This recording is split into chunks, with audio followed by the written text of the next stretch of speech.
We did a little quick review.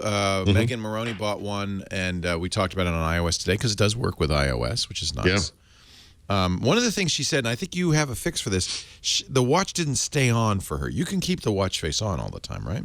Well, you can turn on watch mode. Can you turn off the face the whole time? I'm not sure you could do that. Oh, so in other words, like there's is like a low power mode that keeps the watch face. Yeah, on. it literally has a watch and a date on it, and you could leave that on all the time. But the more common thing is to enable the gesture. So when you flip your wrist around, it comes on because that's when you look at it, and then it goes off pretty quickly. And obviously the goal is to preserve battery life and so forth.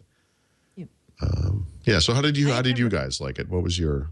Well, I had never worn a fitness band before, so this was the very first time I had ever even tried any fitness band, and I liked knowing my steps. That was good. I liked the glanceability, like if a phone call came in or a notification, I could just look like, oh yeah, I can ignore that, or I cannot ignore that. I don't really care about the things like sleep monitoring. I'm like, yeah, I guess some people would care. I don't know who, but a lot of people do. That's the new thing. Yeah. You didn't know that?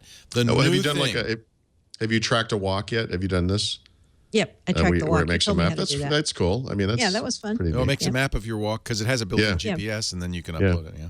Megan liked it, but she's only had it for a few days. She's a fitness person. Okay, right. So for them, she's worn many fitness bands before. Yeah.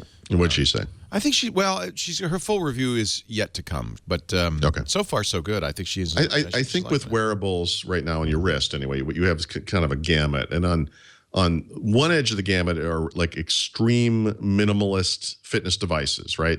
Some of them don't even have displays. Some of them, like most Fitbits, have like a tiny display. I love my Misfit. Yeah, it's minimal. So that doesn't do much. Those things, they serve a purpose. Right. On the far end of the other end of the scale, there was like full featured smartwatches, Apple Watch, the Android Wear stuff, and everything.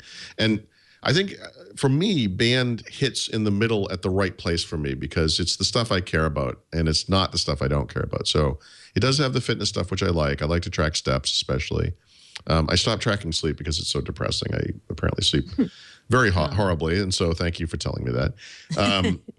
But it has, like Mary Jo kind of alluded to, it has just the right amount of notifications. And so when I get a text message, a phone call, I turned off email. I don't want to get one for every email. Obviously, that'd be too much. You could turn it on for Twitter. You could turn it on for Facebook. I like those kinds of things because often at times you'd be walking around, the phone's in your pocket or bag or whatever, and your wrist buzz, you look down, you can see what it is, and then you can decide whether I need to deal with it. And it's neat on that note because if you just had your phone, you might find yourself stopping, pulling it out, looking at it, and saying, "Oh, I don't really have to deal with this." Right. Whereas in this case, you get like a neat little. It's not an essential function, but I think this is the one thing that, from the band all the way through the smartwatches, does very effectively. Just it gives you that nicer notification where you can say, "Yeah,